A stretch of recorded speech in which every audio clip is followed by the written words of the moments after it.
ऐसे साधक होते हैं जो बरसों बरसां तक साधना करते रहते हैं, परंतु उन्हें कोई भी सफलता प्राप्त नहीं होती है।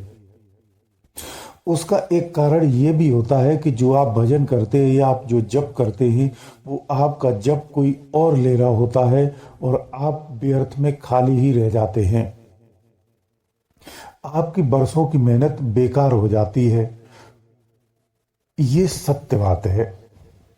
तो इससे कैसे बचा जाए, ये मैं आपको उपाय बता देता हूं, जान लीजिए। क्योंकि मैं केवल उपाय और समाधान की ही बात करता हूं, मैं केवल समाधान ही देता हूं। देखिए, ऐसा है, अगर आपको 1 वर्ष तक हो गया है, 6 महीने आपको हो गए हैं, 2 साल हो गए हैं, 3 साल हो गए हैं, और आप जो नित्य भजन करते हैं, जो जाप करते हैं, उस जाप से कोई लाभ नहीं हो रहा है, आपको अंदर में कोई भी किसी प्रकार का अभी तक संकेत नहीं मिल रहा है, आपके मन में, मस्तिष्क में, आपके विचार में, आपके भावों में कोई परिवर्तन नहीं आया है, आपकी सोच में कोई परिवर्तन नहीं आया, आपकी इंद्रियों में कोई परिवर्तन नहीं आया है, तो निश्चित मानिए आपके अंदर में कुछ न कुछ गड़बड़ है। यानी आपका अंतःकरण है, अगर इसमें परिवर्तन नहीं आता है तो इस अंतःकरण पर कुछ और भी ऐसी परत बनी हुई है जो आपके इस ऊर्जा को फलीभूत नहीं होने दे रही है। किसी के शरीर में अगर नेगेटिव एनर्जी निवास करती है, उसने अपना घर बना लिया है, वो अगर लंबे समय से इस शरीर में निवास करती है, तो आपका जितना भी जाप है वो उसे ग्रहण करती रहती है और स्वयं को पावरफुल बनाती रहती है। परिणाम उसका ये होता है कि आप जाप करते जाते हैं, आपके अंदर में नेगेटिव शक्ति और भी प्रबल होती चली जाती है, आप समस्त कार्य उल्टे पुल्टे करने लगते हैं। आप जो भी पॉजिटिव सोचने का प्रयास करते हैं उसका हमेशा उल्टा हो जाता है।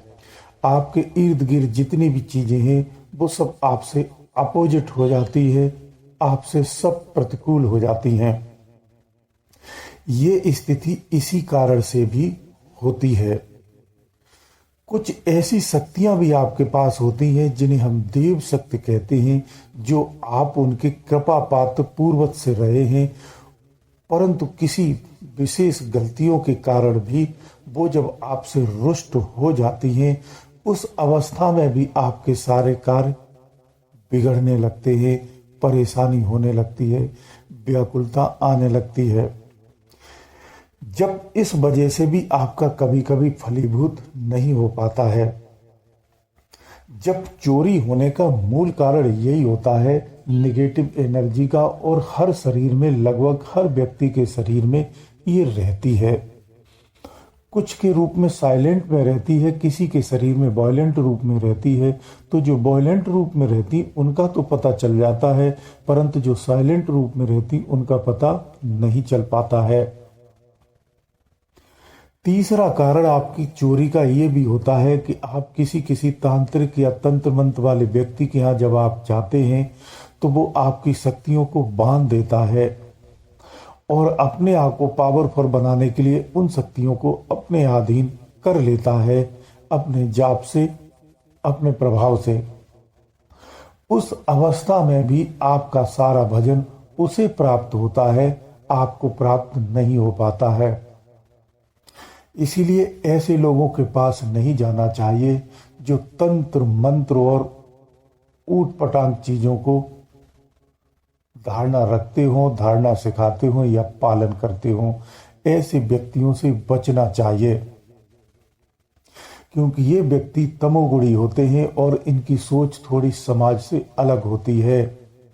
ये कभी कभी फायदे की बजाय नुकसान भी कर देते हैं अगर ये नाराज हो जाए। इसलिए संत प्रवृत्ति ही सबसे उत्तम प्रवृत्ति होती है। इन लोगों से आपको बचना चाहिए, तो आपका भजन आपका संकट में नहीं पड़ेगा, किसी व्याधि में नहीं फंसेगा।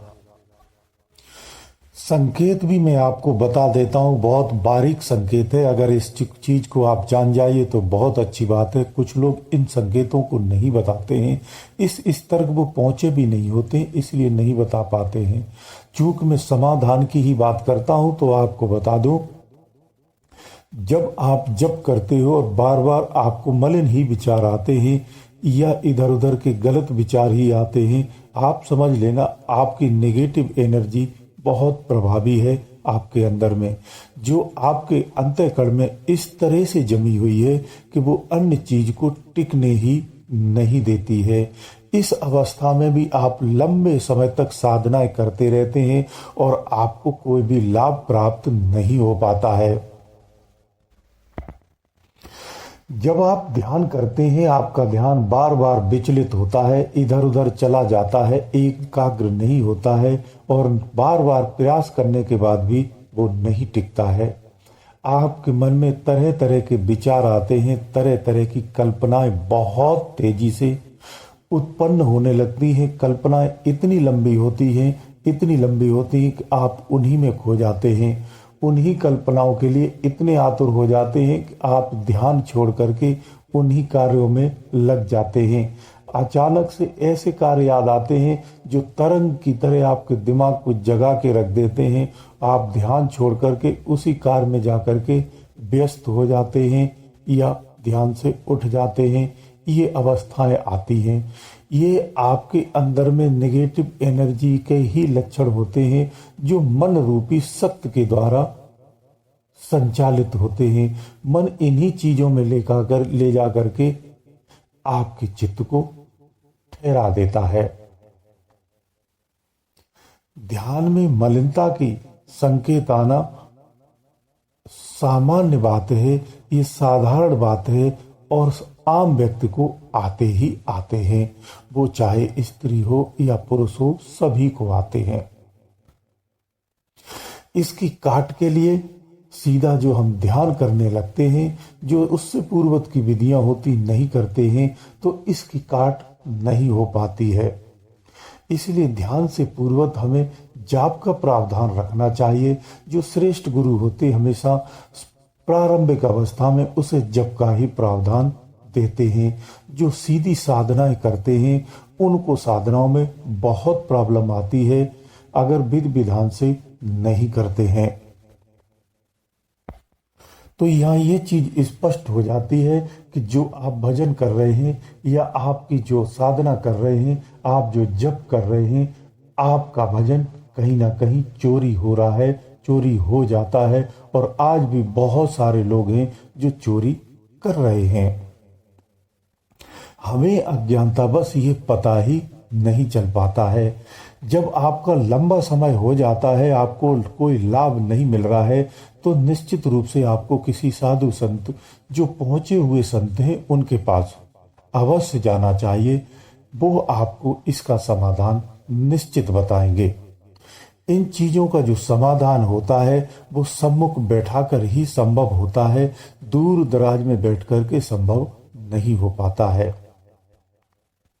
प्रथमवत में जो देवी देवताओं की पूजा करने लगते हैं, उन्हीं को फिर आगे चल के जब ज्ञान प्राप्त होता है तो फिर वो ध्यान की प्रक्रिया में लिप्त हो जाते हैं, तो फिर वो शक्तियां उनका साथ नहीं छोड़ती हैं।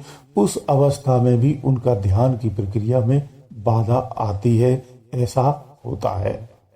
इसलिए विधि विधान से सही होना चाहिए। उन शक्तियों को सकारात्मक रूप में सही ढंग से अगर विधि पूर्वक उनका प्रयोग किया जाए तो वही शक्तियां आपकी साधनाओं में सहायक भी बनती हैं। इसलिए सही जानकारी होने पर ही साधनाएं करें, नहीं तो आपका भजन ऐसे ही चोरी होता रहेगा। गुरुदेव दयालु।